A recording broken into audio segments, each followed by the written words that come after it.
Hi friends, I'm Melissa Castrillon and I'm the illustrator of this wonderful book, Leave the Trees Please, written by Benjamin Zephaniah. I'm so delighted you're here. Won't you join me on this read along, draw along and explore the wonderful world of trees. Today we're going to draw this beautiful tree from the story. Leave the trees please, because the trees work with the breeze to put all living things at ease. You see, down in Somerset, England, I know a tree that is 1,500 years old. So this book, it's a very special book written by a very special man called Benjamin. He loves trees and he cares about them a lot.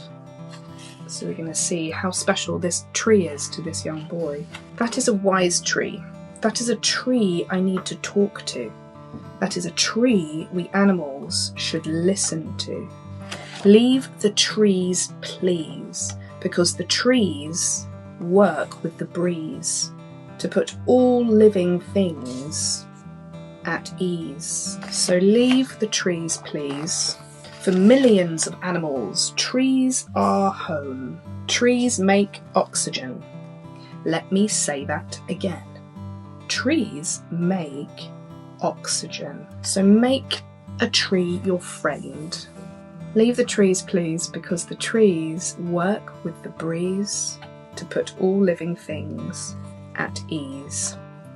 And they help the birds and the bees. Why old and wise are all of these, so leave the trees please. Just leave the trees please. Thank you so much for joining me today for this read along and draw along. Be sure to subscribe and check out the other Crayola learning videos. Now it's time to get outside in the sunshine and do some drawing of some beautiful trees.